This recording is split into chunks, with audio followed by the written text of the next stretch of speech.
हरे भरे जंगल के बीचों बीच एक विशाल पीपल का पेड़ खड़ा था। उसकी शाखाएं इतनी फैली हुई थीं कि मानो बादलों से बातें कर रही हों। उसी पेड़ पर रहती थी एक नन्ही सी चिड़िया जिसका नाम था तुनु। तुनु बहुत छोटी थी, लेकिन उसके सपने आसमान से भी बड़े थे। वो हर सुबह सूरज की पहली किरण के साथ चहचहाती और पूरे जंगल में जीवन का संगीत बिखेर देती। तुनु का मन एक नई खोज में रहता। बाकी चिड़िया सिर्फ उड़ती, दाना चुगती और शाम को घोंसले में लौट आती, मगर तुनु अलग थी। उसका दिल चाहता था कि वो एक ऐसा घोंसला बनाए जो सिर्फ उसका घर ही नहीं बल्कि उसकी मेहनत और आत्मविश्वास की पहचान भी बने। एक सुबह जब सूरज की सुनहरी रोशनी पेड़ की पत्तियों पर चमक रही थी, तुनु ने अपने दिल से कहा, आज से मैं अपने सपनों का घर बनाऊंगी। चाहे मुश्किलें आए, चाहे हवाएं तेज हों, मैं हार नहीं मानूंगी। वो डाली से फुर्र से उड़ी और छोटे छोटे तिनके, सूखी पत्तियां, मुलायम घास के टुकड़े ढूंढने लगी। जंगल बहुत बड़ा था। रास्ते में उसे कई दोस्त मिले, गिलहरी, तितली, बंदर और हिरन। हर कोई उसे देख मुस्कुराता और कहता, तुनु, इतनी मेहनत क्यों कर रही हो? तुनु हंसकर जवाब देती, क्योंकि मेहनत से बना घर ही सबसे मजबूत होता है। दिन ढलने लगा। तुनु ने कई तिनके इकट्ठे किए, लेकिन उसका छोटा सा शरीर थक चुका था। पंखों में दर्द था, आंखें बोझिल थीं, मगर दिल में जो जोश था उसने उसे हार नहीं देने दिया। शाम को जब आसमान लालिमा से भर गया, तुनु अपने घोंसले की जगह पर लौटी। उसने पहली डाली पर पहला तिनका रखा। धीरे धीरे एक एक करके उसने अपना घोंसला बनाना शुरू किया। ये केवल कुछ तिनकों का ढेर नहीं था, बल्कि उसकी मेहनत, उसका धैर्य और उसका सपना था। रात हुई, जंगल में शांति छा गई। चांदनी शाखाओं पर उतर आई। तुनु अपने अधूरे घोंसले के पास बैठकर तारों को निहार रही थी। उसने सोचा, कल मैं और मेहनत करूंगी, कल मेरा घर थोड़ा और बड़ा होगा। धीरे धीरे उसकी आंखें बंद हुईं और ठंडी हवा के झोंकों ने उसे सुला दिया।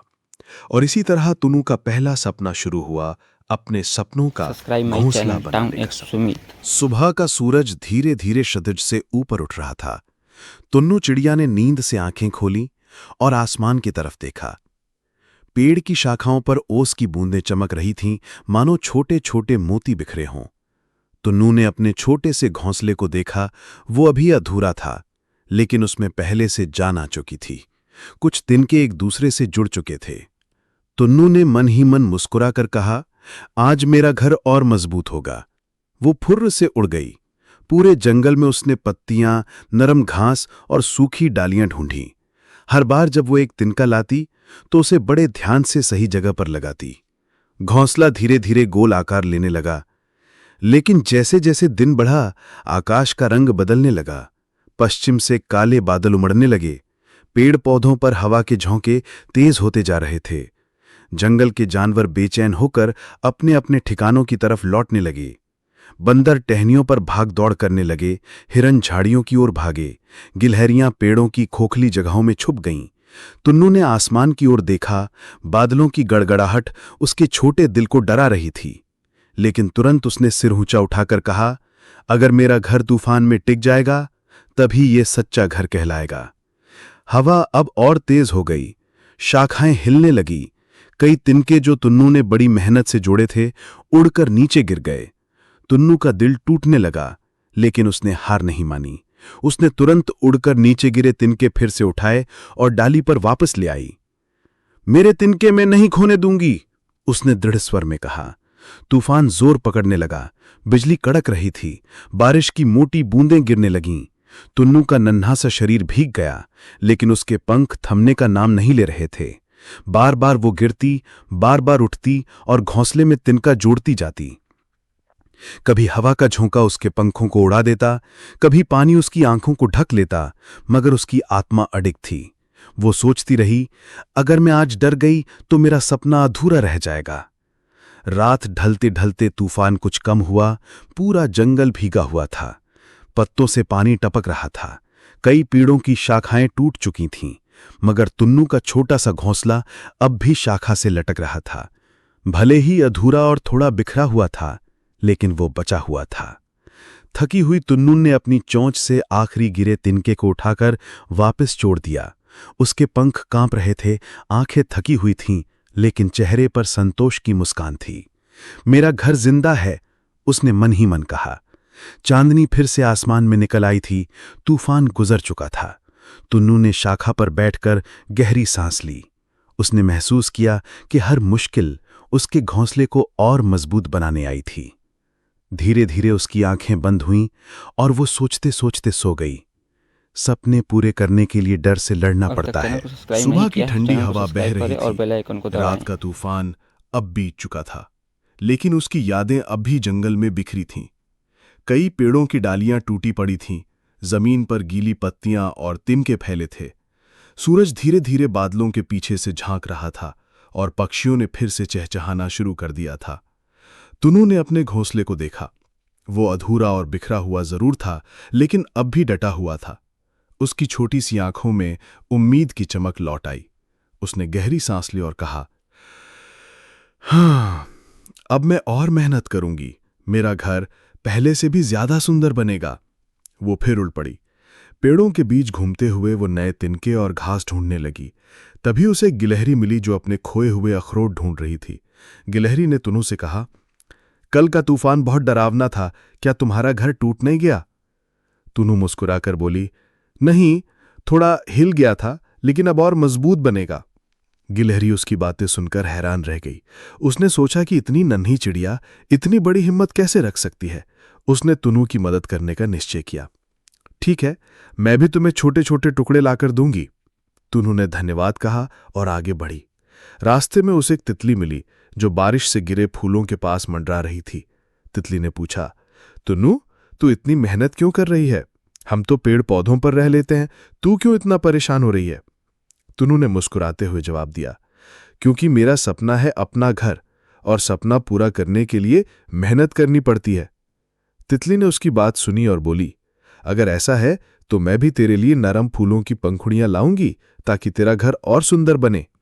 इस तरह तुनू को नए साथी मिलते गए। जंगल का हर जीव उसकी लगन देखकर प्रभावित हो रहा था। धीरे धीरे एक हिरण भी उसके पास आया। उसने कहा, मेरे खुरों से गीली मिट्टी थोड़ी थोड़ी लाकर दूंगा, इससे तेरा घर और मजबूत होगा। तुनू का दिल खुशी से भर गया। उसे एहसास हुआ कि अकेले सपने पूरे करना मुश्किल है, लेकिन जब दोस्त साथ हों तो मुश्किलें आसान हो जाती हैं। शाम तक तुनू और उसके नए दोस्तों ने मिलकर घोंसले में कई तिनके, पत्तियां और पंखुड़ियां जोड़ दीं। घोंसला पहले से बड़ा और सुंदर लगने लगा। रात आई। आसमान में तारे चमक रहे थे। तुनू अपने घोंसले में बैठी सोच रही थी, आज मैंने सीखा कि सच्चे दोस्त वही हैं जो बिना कहे मदद के लिए आगे आते हैं। उसके दिल में कृतज्ञता थी। वो धीरे धीरे आंखें बंद करके सो गई। अब उसका सपना पहले से सब्सक्राइब और माय भी चैनल मजबूत था। टाउन एक्स सुबह की पहली किरण जैसे ही पीपल की पत्तियों से छन कर आई, तुन्नू ने अपने छोटे से पंख फैलाए और गहरी सांस ली। उसका घोंसला अब पहले से कहीं ज्यादा सुंदर और मजबूत लग रहा था। गिलहरी की लकड़ियां, तितली की पंखुड़ियां और हिरण की लाई हुई मिट्टी ने उसके घर को नया रूप दे दिया था। तुन्नू ने खुशी से चहकते हुए कहा, अब यह सिर्फ मेरा घर नहीं, बल्कि मेरे दोस्तों की दोस्ती और मेहनत का प्रतीक है। लेकिन तुन्नू का सपना यहीं खत्म नहीं था। उसने सोचा, घोंसला तो बन रहा है, मगर मैं सिर्फ अपने लिए ही क्यों बनाऊं? अगर कभी कोई दूसरी चिड़िया यहां आना चाहे तो उसे भी जगह मिलनी चाहिए। मेरा घर सबके लिए होना चाहिए। ये सोचकर उसने घोंसले को और बड़ा बनाने का निर्णय लिया। वह सुबह से शाम तक मेहनत करने लगी। कभी घास के लंबे तिनके ढूंढती, कभी सूखी दालियां। वो हर टुकड़े को सही जगह पर लगाती ताकि घोंसला और फैल सके। अब उसका घर गोलाई में बड़ा और चौड़ा होने लगा था। जंगल के जीव ये देखकर चकित थे। एक नन्ही सी चिड़िया जो खुद मुश्किल से कुछ कर सकती थी, अब ऐसा काम कर रही थी जो औरों ने कभी सोचा भी नहीं था। एक दिन तुन्नू के पास एक बूढ़ा कौवा आया। उसकी आवाज गहरी और अनुभव से भरी हुई थी। उसने कहा, छोटी चिड़िया, तेरा सपना बहुत बड़ा है, लेकिन बड़ा सपना पूरा करना आसान नहीं होता। इसके लिए धैर्य और समय चाहिए। तुन्नू ने सिर झुकाकर कहा, हां दादाजी, मुझे पता है, लेकिन जब तक सांस है तब तक कोशिश भी होगी। कौवे ने उसकी आंखों में चमक देखी और मन ही मन मुस्कुरा दिया। उसने भी वादा किया कि वो कभी कभी तुन्नू को बड़े तिनके लाकर देगा। धीरे धीरे घोंसला इतना बड़ा हो गया कि उसमें कुन्नू अकेली नहीं, बल्कि उसके दोस्त भी आराम से बैठ सकते थे। एक शाम गिलहरी और तितली आकर उसके घोंसले में बैठे। सबने मिलकर बातें की और हंसी ठिठोली की। टुन्नू को लगा जैसे उसका सपना अब सच में पूरा होने लगा है। लेकिन इसी बीच एक और चुनौती सामने आई। आसमान में फिर से काले बादल उमड़ने लगे। इस बार बारिश के साथ तेज हवाएं और भी ताकतवर थीं। जंगल में हलचल मच गई। टुन्नू ने अपने घोंसले की तरफ देखा। उसका दिल धड़कने लगा, लेकिन इस बार वो अकेली नहीं थी। गिलहरी ने कहा, चिंता मत कर, हम सब हैं। तितली बोली, तेरा घर अब हमारा भी है। हिरन ने अपनी गहरी आवाज में कहा, मिलकर हम इसको बचाएंगे। और सचमुच तूफान आया। हवाएं गरजीं, बारिश बरसी, शाखाएं हिलने लगीं। लेकिन इस बार टुन्नू अकेली नहीं थी। गिलहरी ने तिनकों को कसकर दबाया, तितली ने हल्की पंखुड़ियों को बचाया, हिरन ने अपने खुर से मिट्टी को और मजबूत किया। टुन्नू ने भी हिम्मत नहीं हारी। वो बार बार उड़कर गिरे हुए तिनके वापस लगाती रही। घंटों बाद जब तूफान थमा तो सभी ने देखा कि घोंसला अब भी टिका हुआ है। वो हिला जरूर था, मगर टूटा नहीं था। टुन्नू की आंखों में आंसू आ गए, मगर ये आंसू डर के नहीं बल्कि गर्व और खुशी के थे। उसने महसूस किया कि जब सपनों को दोस्ती और मेहनत का सहारा मिलता है तो कोई तूफान उन्हें नहीं गिरा सकता।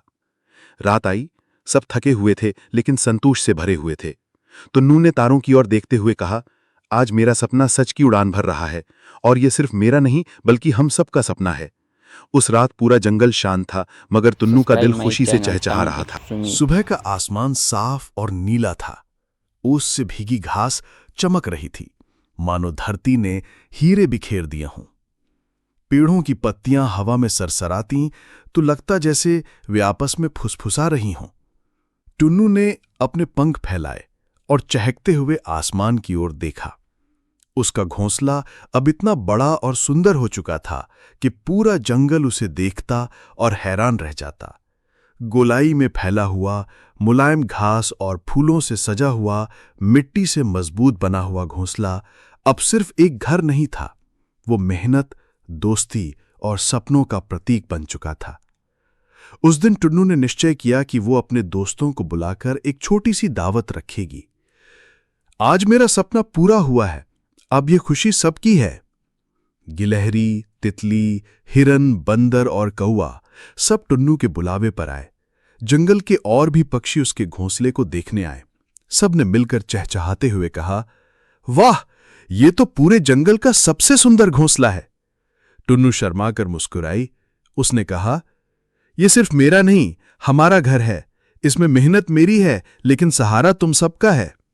सभी दोस्तों ने घोंसले के अंदर बैठकर दाने, फल और बीज खाए। सबने गाना गाया, नाचे और हंसी ठिठोली की। पूरा जंगल उस दिन खुशियों से गूंज उठा। लेकिन जैसे ही सब मजे कर रहे थे, अचानक एक छोटा सा तोता वहां उड़कर आया। उसकी आंखों में आंसू थे। उसने कांपती आवाज में कहा, मेरा घर कल रात तूफान में टूट गया, अब मेरे पास रहने की जगह नहीं है। सन्नाटा छा गया। सबकी नजरें टुन्नू पर टिक गईं। टुन्नू ने बिना एक पल सोचे कहा, तोता भाई, अब ये घर सिर्फ मेरा नहीं है, आओ तुम भी यहीं रहो, ये सबके लिए है। तोते की आंखों में कृतज्ञता चमक उठी। उसने टुन्नू की ओर देखते हुए कहा, तुम्हारा दिल तुम्हारे घर से भी बड़ा है। ये सुनकर सबने जोर से ताली बजाई। पक्षियों की चहचहाहट और जानवरों की आवाज से पूरा जंगल गूंज उठा। धीरे धीरे टुन्नू का घोंसला जंगल का सपनों का घर बन गया। कोई भी पक्षी जिसे आश्रय चाहिए होता वो वहां आ सकता था। कोई भी छोटा जीव जिसे सुरक्षा चाहिए होती उसे टुन्नू अपने घर में जगह देती। समय बीतता गया। घोंसला सिर्फ लकड़ी, पत्तियों और घास का नहीं रहा, बल्कि दोस्ती, दया और प्रेम का प्रतीक बन गया। एक रात जब चांदनी पूरे जंगल पर बिखरी हुई थी, टुन्नू अपने घोंसले में बैठकर तारों को निहार रही थी। उसने मन ही मन कहा, मैंने सोचा था कि मेरा सपना सिर्फ घर बनाने का है, लेकिन असली सपना तो यह था कि मेरा घर सबके लिए खुशी और आश्रय बन जाए। उसकी आंखें धीरे धीरे बंद हुईं और उसने अपने दिल में मुस्कुरान लिए सोचा, जब सपनों में दोस्ती, साहस और प्रेम जुड़ जाते हैं तब वे पूरे संसार के लिए रोशनी बन जाते हैं। और उसी रात से जंगल के सभी जीव टुन्नू को सिर्फ एक नन्ही चिड़िया नहीं बल्कि सपनों की रानी कहने लगे। हमें इस कहानी से यह सीख मिलता है कि हिम्मत और मेहनत का फल मीठा होता है। सच्ची दोस्ती मुश्किल समय में पहचान आती है। सपनों को साझा करने से वे और बड़े बनते हैं। सहानुभूति और दया सबसे बड़ी ताकत है। एकता में शक्ति है। सपनों को कभी छोड़ना नहीं चाहिए। सच्चे दोस्त हमेशा हमारी ताकत होते हैं और जो दूसरों को जगह देता है वह ही सबसे बड़ा दिलवाला होता है। अभी तक चैनल को सब्सक्राइब नहीं किया है तो चैनल को सब्सक्राइब करें और बेल आइकन को दबाना ना भूलें।